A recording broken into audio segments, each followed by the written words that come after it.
everybody. I'm Larry Ridley, and this is Madden 17 on EA Sports. It's hard to imagine this not being a fun game to watch. It's the Steelers going up against the Dolphins.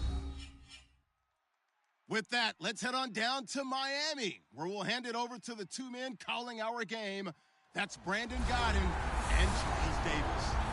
Larry, thank you. The renovations, they have certainly transformed this place as EA Sports welcomes you to beautiful Miami, Florida. Tonight, it's a preseason matchup here in Week 3 between the Pittsburgh Steelers and the Miami Dolphins.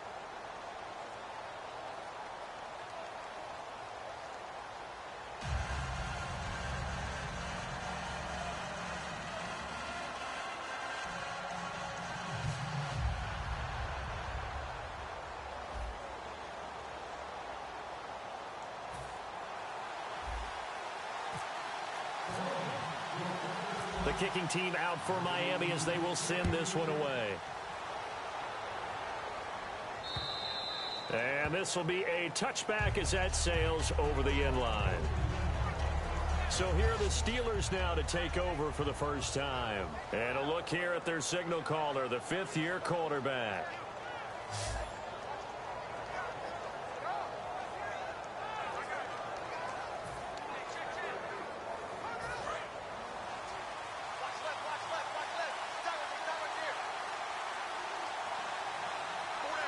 They come out here in the eye.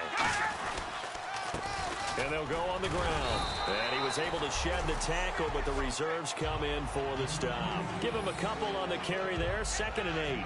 That's a good play by the guys on the defensive side of the ball. Held him to a gain of 2. And that changes the playbook a little bit now for the guy calling plays. 2nd and 8. Now he's got to probably think about going to the air instead of maybe staying with the ground game. Now they'll throw here out of the gun. And a quick throw here, that's complete. 6 yards is the pickup, and that'll lead to a 3rd down.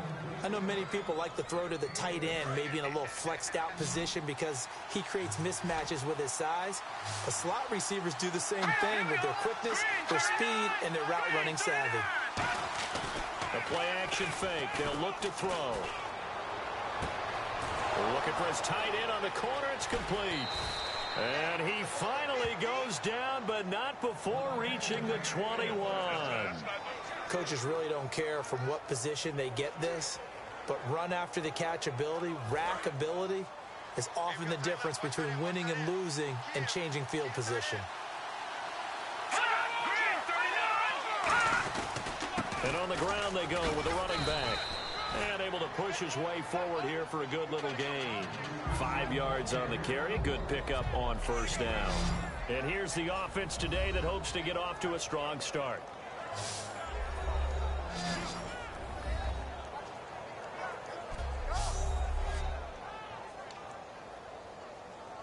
And now the offense operates in the red zone.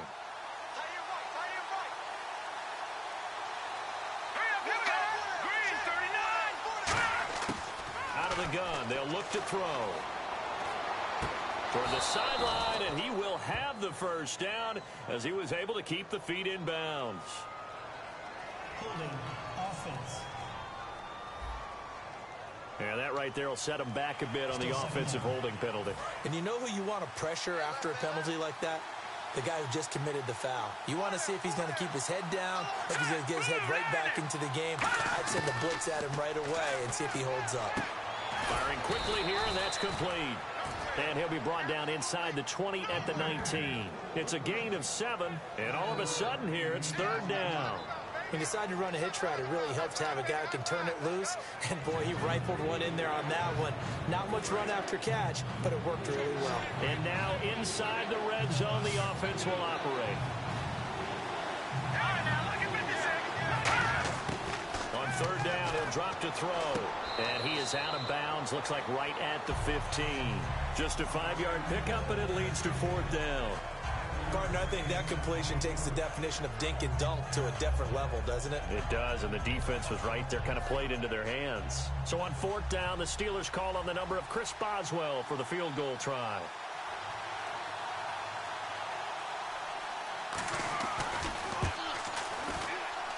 And Boswell's kick is good. And the Steelers will jump out to a 3-zip lead. So it's our visitors who make the first dent in the scoreboard as they get 3 here on the initial drive of the ball game. Yeah, it's hard to say who actually won that opening drive. On the one hand, anytime you can come in as a road team and get an early lead, you're going to be thrilled. But at the same time, to have the ball as deep in enemy territory as they did and come away with only 3, that's got to be a little bit of a disappointment. This is taken near the 13.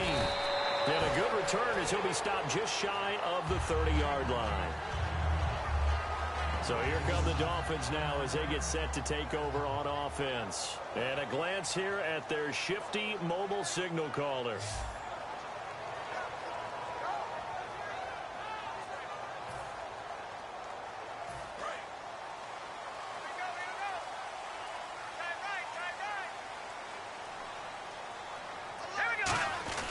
The give to the fullback on the dive. And he'll slip his way up across the 30 to the 32. And give him 4 yards there. It'll be 2nd and 6.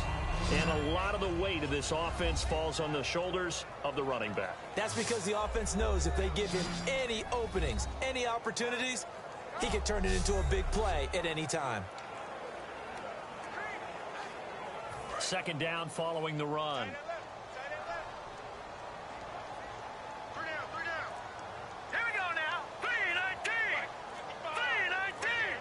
Play clock winding down. They'll set up to throw. He rifles one that's intercepted. A great lead, and it's picked off. And his crew will take over with a football at the 35-yard line. Naturally, we're going to say it was a poor pass, but the defensive guys say it was just a great play by them. They broke on the football, picked it off, and gave some momentum to their team.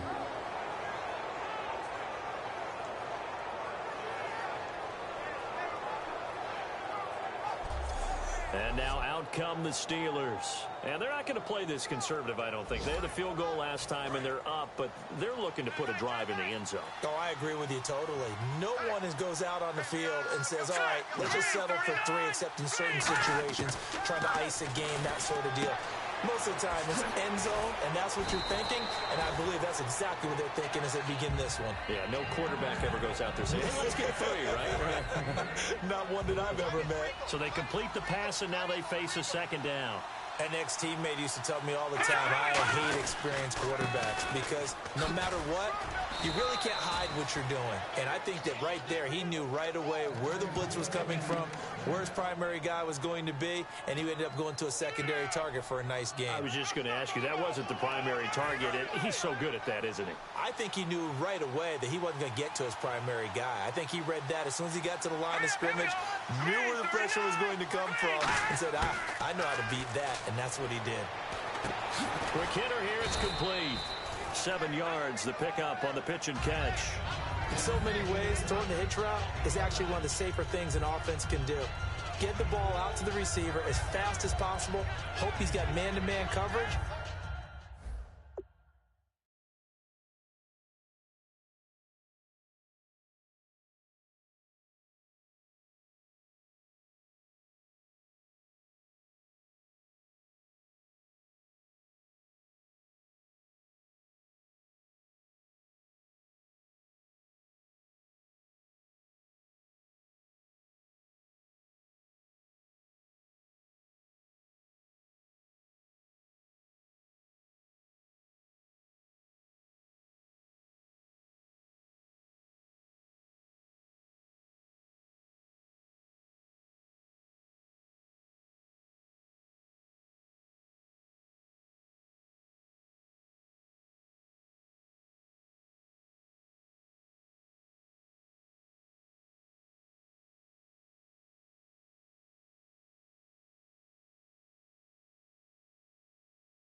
and hope that his athleticism wins on the perimeter. And the offense still has a couple plays to go to pick up the first on 2nd down and 3. From the shotgun, he'll look to throw. This will be caught just inside the 10. It's an 8-yard pickup, and it leads to a 1st and goal. And defensively, they were in zone coverage there. Do you have to be a little careful? You're losing playing against a good quarterback like he is to not play too much zone? Yeah, you have to be careful about how much time you're giving up. I think it's a good point you just brought up. So maybe if you still want to play zone, you go to a zone blitz scheme. And you can drop anyone out of your defensive front. Defensive end, defensive tackle. It doesn't matter. You just exchange someone to bring more pressure towards the quarterback and still try and cover downfield. And this defensive line will be looking to control the point of attack. And that's what they've done throughout this season. This is a terrific unit. They play together very, very well, and they don't permit big plays to happen.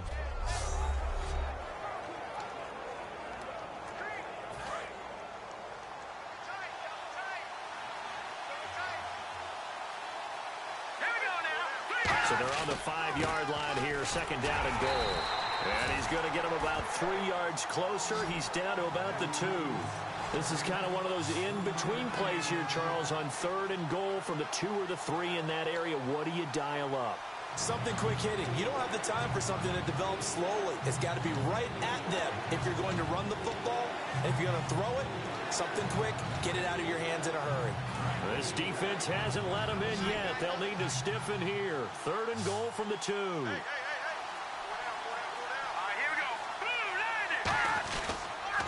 They'll give it to him right up the gut. And he's in. Touchdown, Pittsburgh. A great play there. Punching it in from a yard away.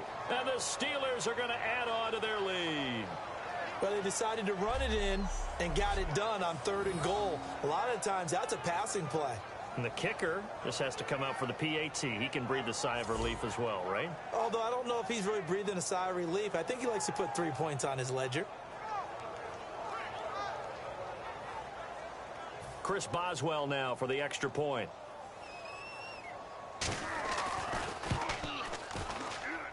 It's up and good, and that'll increase their lead to 10-zip. Boswell on now to kick this one away. This is taken near the 13. And it's a pretty good return here as he'll get it up to the 29-yard line. A chance for us again to look at this Pittsburgh defense. And the interception the last time they were out there ended up leading to a touchdown. So the only thing they didn't get really was the pick 6. Because that's what everyone wants. Take it immediately to the end zone. But their offense capitalized on the takeaway and turned it into the 6 points they were looking for. Yeah, set them up pretty, got the touchdown. Now they're back out there defensively. Yep.